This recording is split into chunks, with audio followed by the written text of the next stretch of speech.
Hey, what is going on, guys? My name is Garesh, and today I want to talk about the myth of the secret Nuketown Easter egg. But real quick, if you don't know what this series is, basically we just kind of have a little bit of fun. We talk about the old debunked myth that the zombies community used to think was real. So if you want to check out the couple of other videos that I did already for this series, it'll be in the description down below. It'll be in a playlist. I really appreciate you go check it out. So Nuketown Zombies has always been a little bit of a weird map, where basically we really don't know much about it as a whole, and that led to a lot of speculation. And a lot of that speculation was towards the actual bunker in Nuketown, right, where you can actually hear Marlton and he'll give you a couple of quotes. Now, people actually thought this led to some sort of main quest Easter egg where you could actually get Marlton out of the bunker. And obviously this was proven false in the years since. People went in through and they data mined things like that, and there's obviously no steps, at least that we know about and we're able to detect, but basically people thought that there was actually some sort of main quest Easter egg where you could actually go in, open up the bunker, and then Marlton would actually give you a Wonder Waff you can keep for the rest of the game. Kind of like when you were actually able to kill George Romero after you did the Call of the Dead Easter egg and he would give you a Wonder Waff, but you were actually able to swap it out and you can get max ammos for it, things like that, right? And it was actually really cool, and people thought this was a real thing. And Bosnian even has a video on it with 3.7 million views, so this was a huge myth back in the day. And really this myth for the most part was all over the place. People always thought, hey, we found this new thing and it's going to lead to some sort of Easter egg step. I remember in Bosnian's video actually, he shot off a wheel on a bike, right?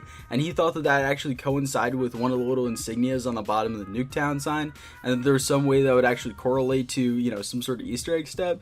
There were so many weird things that we were actually thinking that, oh yeah, this is definitely an Easter egg, and no, it was just sort of a cool little map feature. You know, the wheel falling off obviously was just sort of a dynamic element to the map, I guess, right? People even thought that, okay, well maybe if we shot the clock and we shot at 935, or we shot a weird combination with it, then maybe it would play some different sound, and people thought that the transit bus was actually something involved with this Easter egg. There were so many weird myths going on with this all at the same time, right? And no one could really ever figure out what they were doing with it. Yeah, there were weird little dead ends, right, where we could say, okay, well that was definitely an Easter egg step, but then all of a sudden, you know, we wouldn't find anything on it for another 6 months, and then another popular video would come out with completely different steps, and then we'd be like, oh yeah, this is brand new, you know, we have to go and find this now. I remember for literally basically an entire year, people were focusing on this thing left, right, and center, and only when Origins came out, people really stopped focusing on it.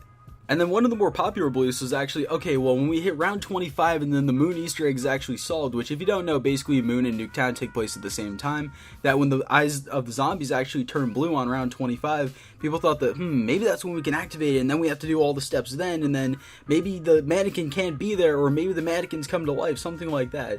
It was all over the place, to be quite honest with you. And I remember I actually believed this back in the day. This was a super popular myth, and I remember spending like 15, 20 hours, whatever it is, right, trying to find steps with my friends. And I remember I was convinced that the population sign somehow actually coincided with the clock that was on the map. I don't even remember why, to be quite honest with you. People thought that, oh, well, maybe there's a reason that the numbers inside the population sign are actually completely different than the number that shows on the outside, where outside would show 99, then the inside would show 45.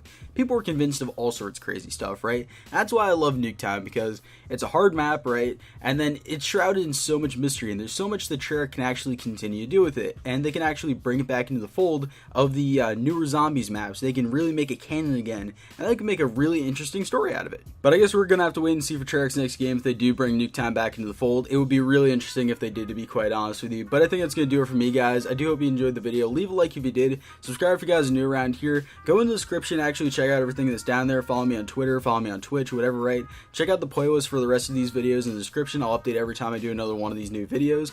Anyway, I do love you guys. Turn on notifications because you're my daddy after you subscribed. And tell me in the comments section, really. Sometimes I'm kind of hitting and missing with this series where everyone remembers this myth and then no one remembers this one. But if you guys could please tell me, what were some of the most common myths that you guys remember from way back in the day with zombies? I'd really appreciate it. Anyway, I do love you guys. I'll see you in the next video. Peace.